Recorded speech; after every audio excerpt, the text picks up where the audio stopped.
This is Casey Richardson with Castanet News in Osoyoos. I'm at the Buy Low parking lot where many residents have fled to under evacuation orders. I'm here with one of the evacuees. Miss, may I grab your name, please? Heidi Steen. All right. And Heidi, can you tell me what happened last night? Recount the details. We basically were just watching the fire grow and grow on the ridge of the mountain, and we were prepared to evacuate. So we threw a few things in the back of our truck, but we never really felt that it would ever happen. And we just watched the fire grow as the night went on, and we went to sleep. And at 3 a.m. we woke up to a pounding on the door, and we're like, "Oh my God, we gotta go!" Sorry. It's okay. Yeah, it was scary. And so we packed all our stuff, and we just threw everything into the trailer, and we took off.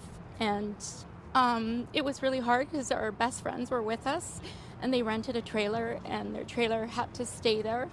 And we rented a jet ski, and we actually didn't get the jet ski hooked up onto the trailer, so that's in the water still.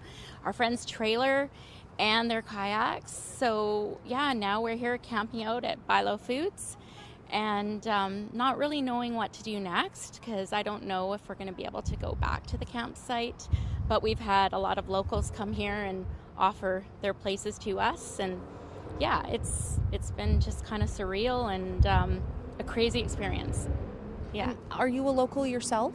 No, we're from Walnut Grove in Langley. Mm-hmm. And being here, having this sudden evacuation, obviously very emotional, very, very trying on your group and your family. How do you feel today? Tired. And just, yeah, lucky that, they came to us and gave us, fair warning, but we're just lucky that nothing else happened.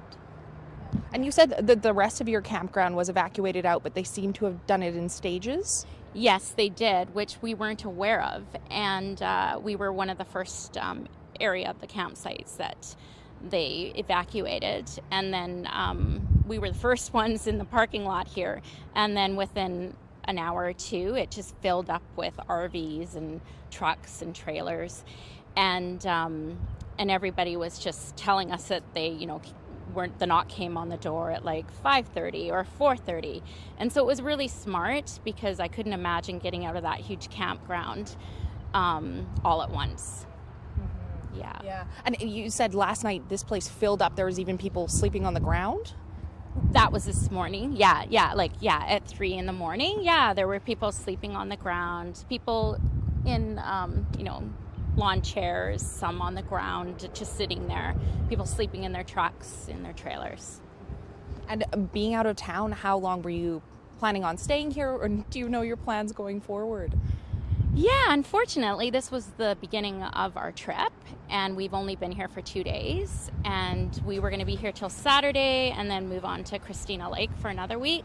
So everything's kind of left open. Our biggest concern is the jet ski in the water, and not really knowing where to go from here. Yeah. And I guess any final notes you want to add about this experience and going through being surrounded still today by a wildfire? Just be safe, and people need to be more careful. Apparently this fire was caused by a human too. So and yeah, just if you're camping and you see smoke and people are warning you about fire, just pack up the night before and be prepared. And and just don't worry about the stuff, just worry about the people and about yourselves. That's all that matters, really. Thank you so much for speaking with me and recounting the details. I appreciate it. Yeah, you're welcome. Stay safe. Okay. All right, Castanet will be keeping you updated throughout the day. We'll try to speak to more evacuees here as the wildfire grows in the town of Osoyoos. Thank you.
Hello, this is Casey Richardson with Castanet News. I'm here in Osoyoos, where the Nk'Mip Wildfire has spread across the region, moving more down south into Osoyoos today. It's estimated at 1,100 hectares, and thousands of residents have had to evacuate. I'm here with another resident here today who has been evacuated. Please come join me. Hi. Hi, can I grab your name, please? It's Holly Arnold. All right. So, Holly, can you recount the details of last night and what happened? Sure. We're camping here. We're here on vacation. We're from Prince George originally, and last night was pretty scary. We sat at our campsite and watched flames coming up over the hill. It was pretty smoky, and when the smoke kind of cleared a bit, then you could just see them, just the red hue. It was pretty bad. We were told about 5 o'clock, 6 o'clock that we were on evacuation notice, just to be prepared. So we weren't sure what was happening. A lot of people around us started to pack up their campers and their trailers. We thought maybe that was a little too rushed, so we kind of sat back and waited. I packed up a few things, got my little bag ready, and made sure I had my stuff for my dogs and family things. We decided that we weren't going to pick up our trailer or leave our truck. I have my car here. This morning, about 5 o'clock, bang, bang, bang on the door. Alarms going, fire trucks, everybody get out of the campsite right now. Some people pulled their trailers out. We didn't, along with friends, because we were told to get out right now. So here we sit in the parking lot, thanks to Buy Low Foods. We've got a place to use the washroom. We have no idea what's happening. We've seen nobody from the Indian band that Nk'Mip campground is on. We've seen no officials from anybody with the fire department or whoever's looking after the fire. We've seen 6 now big planes dropping water on the far end of the fire, nothing near where we're camped at. I haven't heard personally, but I've read that Spirit Ridge, which is above where we camp, that's run by the Hyatt agency or company, that they have sent their customers, their clients, whatever, they're the residents that are sitting at Spirit Ridge, they've all been moved to other accommodation. And then the rest of us, probably, I don't know how many campsites are at Nk'Mip, but there's probably over 1,000 people that have been displaced now at Nk'Mip that nobody's talking about right now, which is a little concerning for me. And a lot of people have just left, but there's a fair amount of trailers here. And I don't know, there were a bunch of trailers along the roads right down into Osoyoos. So I'm sitting on my chair, my trailer's down and my truck is down in the campsite. We've been watching the flames, and hopefully the wind will keep blowing and it'll blow it past the campsite. But yeah, it's kind of scary. My dogs aren't very happy, and yeah, so. Your plan right now, is it to wait to hopefully see evacuation orders lift and then go back and get your truck and trailer? Yes, yeah, and we plan on staying. We still have 2 weeks left of holidays, and we come here, well, this is our 20th year or so we come here every year, and we come to Nk'Mip. It's a beautiful campsite, and hopefully everything's pristine the way it was. I suspect there's going to be a lot of ash, but yeah, we just kind of hope and pray that everything's going to be okay. And is this your first time dealing with a wildfire? Actually, no. I had the misfortune of being in Kelowna on holidays visiting my dad when Kelowna had their big fire, and sitting at his house and looking at the same ridge of flames just above his place, and we were put on evacuation alert then. So yeah, this is my second time at it. I keep telling young teenagers that I see, I'm heavy duty into Girl Guide, so I see some of these young women that are very frightened. I keep saying, it's an adventure, like just kind of calm down, and they get to tell people what they've gone through when they get back. But a lot of the young people are very frightened and confused as to what's going on. Some of the older people aren't handling it very well either. There's a lot of full-time people at Nk'Mip, and they don't have an option to pull their trailers out because that's where they live all year round. So they're just kind of standing around not knowing what's happening to their life. So yeah, it's permanent residence for them. And anything else you'd like to add going through this experience? No, it's the people here in Osoyoos are awesome. We've had a couple of people stop by our little chairs by our car and say, hey, if you need anything, we're here. The people across the road at the retirement home, the nurses have come over and said, if you need anything. Bilo has said, hey, our washrooms are available. We've got coffee. So people are very helpful. I'm just a little confused as to what's really happening and do I get to go back to my trailer? I know it's still there, so that's a good thing. Thank you again, Holly, for Yeah. joining us. I appreciate your time and recounting the details of a very scary night. Great. Well, thank you very much. All right, stay safe. Okay, Thank bye. you. Again, this is Casey Richardson. I'm in Osoyoos in the Bilo parking lot speaking to residents that were evacuated from the Nk'Mip wildfire. More to come.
Hello, this is Casey Richardson, Castanet News. I'm here in Osoyoos in the By-Low parking lot where hundreds of evacuees have fled from the wildfire.